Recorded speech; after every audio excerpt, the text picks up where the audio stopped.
Interesting বিষয় নিয়ে আলোচনা করব। অনুরোধ করব সবাইকে শেষ পর্যন্ত থাকতে, দেখতে। না, সহ্য ক্ষমতা মানুষ আর কতদিন করবে? সহ্য ক্ষমতা মানুষের কতটা আছে? আমার আজকে এই নিয়ে ভিডিও। আপনি কতটা সহ্য করবেন? অনেক সহ্য করেছেন, আর নয়, এবারে উপযুক্ত জবাব দেওয়ার সময় হয়ে এসেছে। সারা জীবন আপনি ভালো মানুষ, আপনাকে ভালো মানুষ পেয়ে যে যেমন পেরেছে অত্যাচার করেছে, মানসিকভাবেই হোক শারীরিকভাবেই হোক। আপনি আর কতটা সহ্য করবেন? এবারে আপনার প্রতিবাদ করার সময় হয়ে এসেছে। আপনি প্রতিবাদ করুন, গর্জে উঠুন, তাদের বুঝিয়ে দিন যে আপনি একজন মানুষ, একজন হাতের পুতুল নয়, যে আপনাকে যেমন খুশি যে যেমন পারবে কাজ করিয়ে নেবে, আপনার মন নিয়ে খেলা করবে। সমাজে বাঁচতে গেলে ভালো মানুষ খারাপ মানুষ বিচার না করে আমাদের কথাবার্তা চালাতে হয়। জীবনে বাঁচতে গেলে সবার সঙ্গে পরিচিতি রাখতে হয়, কারণ কার সাথে কি উপকার আসতে পারে কেউ বলতে পারে না।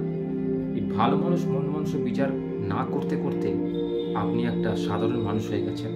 তাই আর নয়, এবার নিজেকে শক্ত করুন, নিজেকে পরিণত করুন, বুঝে শুনে লোকের সঙ্গে কথা বলুন, বুঝে শুনে বন্ধুত্ব করুন। কে আপনার প্রকৃত বন্ধু, কে বন্ধুরূপী শত্রু, সেটা বুঝে নিন। তার কিছু ট্রিক্স আমি আজকে বলবো। যে বন্ধুরূপী শত্রু হবে সে কিন্তু আপনার মুখের সামনে কোনো কথা বলবে না, মন্তব্য করবে না। আপনি যে ভালো কাজ করছেন আপনার পশ্চাতে, আপনার অবর্তমানে আপনার নামে কুৎসা প্রচার করবে। কারণ সে মেনে নিতে পারছে না যে আপনি তার থেকে কেন এগিয়ে গেলেন, কি করে এগিয়ে গেলেন, কি আপনার মধ্যে সেই পাওয়ার আছে যে আপনি তাকে টপকে চলে গেলেন, সেটা সে মন থেকে কিন্তু মেনে নিতে পারছে না। এইরকম বন্ধুত্বকে কিন্তু দূরে থাকাই ভালো। 2, আত্মীয় স্বজন। আত্মীয় মানে আত্মার সঙ্গে যার সম্পর্ক তাকেই আত্মীয় বলে, কিন্তু বর্তমানে আমি বলতে বাধ্য হচ্ছি সে ধরনের আত্মীয় মারা গেছে। অর্থাৎ সে ধরনের আত্মীয়রা পৃথিবীতে আর নেই। সবটাই স্বার্থ ফুরিয়ে গেলে কেউই আপনাকে দেখবে না, কেউ আপনার খবর নেবে না, কেউ খোঁজ করবে না আপনার। অর্থই সেখানে মূল। আপনি যত করতে পারবেন ততই ভালো। দিলেই পীড়িত, না দিলেই বিপরীত। অর্থাৎ আত্মীয় স্বজনের মধ্যে এই প্রবণতা কিন্তু বর্তমান যুগে চলে এসেছে। এখনকার দিনে দেখবেন কেউ আর আপনাকে যেচে ফোন করে না। কিরে মাছিস, ভালো আছিস তো, যেখানে চাকরি করছিস সেখানে ঠিকঠাক পয়সা কড়ি দেয় তো, সংসার ঠিক মতো চালাতে পারিস তো, যদি কিছু সমস্যা হয় বলিস। আজকে এই যুগে দাঁড়িয়ে কেউ কিন্তু আপনাকে এই সান্ত্বনা দেবে না। অথচ আপনি যদি কর্মহারা হয়ে যান, আপনি যদি চাকরিহারা হয়ে পড়েন, আপনার যদি ব্যবসায় লালবাতি জ্বলে, কেউ কিন্তু আপনাকে এতটুকু অর্থ দিয়ে বা উপদেশ দিয়ে উদ্ধার করবে না। উল্টে আপনাকে তিরস্কার করবে যে তোর দোষেতেই এই কাজটা হলো। কারণটা কিন্তু কেউ ব্যাখ্যা চাইবে না। তাই এই ধরনের আত্মীয়, এই ধরনের লোকেদের সঙ্গে আপনার সম্পর্ক রাখার কোনো দরকার নেই। তাই আর সহ্য করবেন না। আত্মীয়ের এই ধরনের কার্যকলাপ একদম সহ্য করবেন না। কারণ আপনি জানেন আপনি কি, আপনার মধ্যে কি আছে যেটা অপরে জানে না। অপরে আপনার বাইরেটা থেকে বিশ্বাস করে নিয়েছে, আপনার ভেতরে তারা কোনোদিন প্রবেশ করার চেষ্টা করেনি। আপনিও চাইবেন না যে তারা আপনার ভেতরে প্রবেশ করুক। আপনি যথেষ্ট দেখেছেন, তাদের যথেষ্ট সুযোগ দিয়েছেন অন্যায় করা, আপনার সঙ্গে খারাপ ব্যবহার করা, কিন্তু আর করতে দেবেন না। এবারে নিজে শক্ত হন। সেই সব আত্মীয়র সঙ্গে, বন্ধুবান্ধবের সঙ্গে একদম কথাবার্তা বলবেন, তাদেরকে এড়িয়ে চলুন। তারা যদি চেঁচে আপনার সঙ্গে পরিচয় করতে চায়, করবেন না।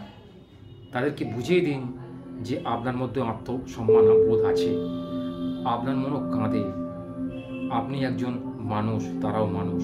তাদের কোনো অধিকার নেই আপনার মনকে কষ্ট দিয়ে কোনো কাজ করা। তাই সেই সীমাটা লঙ্ঘন করার আগেই আপনি সাবধান হয়ে যান। আপনি নিজেকে প্রস্তুত করে নিন যে আপনি এর প্রতিবাদ একদিন করবেন। আপনি তাদেরকে বুঝিয়ে দেবেন যে আপনিও তাদের যোগ্য জবাব দিতে পারেন।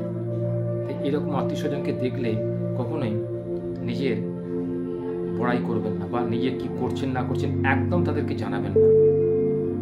যদি ফোন করেও থাকে, সাধারণ কথাবার্তা বলে তাদেরকে বাই করে দিন। কখনো নিজের ব্যক্তিগত কথা কারো কাছে শেয়ার করবেন না। এবং তারা যখন এই আপনাকে অপছন্দ বা আপনার সঙ্গে কথা না বলার সীমা অতিক্রম করে যাবে, তাদেরকে ব্লক করে দিন। আমার মতে বলে এখনকার দিনে ব্লকিংটা খুব উঠেছে, মনোমালিন্য হলে ব্লক করে দিন। আমার মনে হয় এটা খুব ভালো জিনিস। কারণ ব্লক করে দেওয়া মানে তাকে আপনার জীবনে আর এনক্রোচমেন্ট না করা, অর্থাৎ সে যেন অনধিকার প্রবেশ না করতে পারে আপনার জীবনে। আপনি যে ধরনের মানুষ, আপনার মনটাকে না বুঝে সে ওপর থেকে মন্তব্য করে নিচ্ছে, আপনার মনটাকে বুঝলই না আপনি কি করতে পারেন, আপনি কেন এটা করলেন, কেন আপনার এই ফলাফল হলো, সে সম্পর্কে না জেনে আপনার সম্পর্কে মন্তব্য করা, এটা কিন্তু খুব খারাপ ব্যক্তিত্বের মানুষরাই করে। আপনি কখনোই চাইবেন না যে এভাবে তারা আপনার সঙ্গে ব্যবহার করুক। তাই এই ধরনের মানুষের থেকে সবসময় দূরে থাকুন। অফিসে কাজ করছেন, আপনি খুব ভালো কাজ করেন, আপনি খুব সৎ লোক, আপনি খুব পরিশ্রমী লোক, বুদ্ধিমান লোক, অথচ অফিসে কিছু লোক আপনাকে দেখে হিংসা করে যে আপনার উন্নতি হচ্ছে, ওদের কেন হচ্ছে না। তারা কিন্তু আপনার যোগ্যতার দিকে নজর দিল না, আপনাকে হিংসা করতে শুরু করলো। অচিরে কী করলো, আপনার নামে একটা কুৎসা প্রচার করে, বা আপনি যে কাজটা করছেন তারা সেই কাজে একটা ভুল করে আপনার নামে হয়তো বদনাম দিয়ে আপনাকে চাকরি থেকে ছাঁটাই করে দিল ষড়যন্ত্র করে। এই ধরনের মানুষের থেকে সবসময় দূরে থাকুন। যে আপনার ব্যক্তিগত সম্পত্তি নিয়ে, ব্যক্তিগত বুদ্ধিমত্তা নিয়ে কোনো কিছু মন্তব্য করে, তাদের থেকে দূরে থাকুন। আর কখনোই কারোকে নিজের ব্যক্তিগত বিষয় সম্পর্কে জানাবেন না, একদমই নয়, যত নিকটাত্মীয় হোক না কেন। কারণ ব্যক্তিগত জিনিস জেনে যাওয়া মানে আপনি তার কাছে খেলো হয়ে গেলেন, আপনি ওপেন টু অল হয়ে গেলেন, আপনার মধ্যে কোনো প্রাইভেসি রইল না। আপনি তাদের কাছে একটা সাধারণ মানুষ হয়ে গেলেন, যার কোনো ব্যক্তিত্ব নেই, যার কোনো বুদ্ধিমত্তা নেই, যে নিজের পার্সোনাল জিনিসটাকে অপরের কাছে এক্সপোজ করে দেয়। তাই সবসময় চাইবেন নিজেকে সেই সব লোকের থেকে দূরে রাখতে, যারা আপনার থেকে আপনার ব্যক্তিগত সম্পত্তির প্রতি বেশি লোভ রাখে, বেশি নজর রাখে।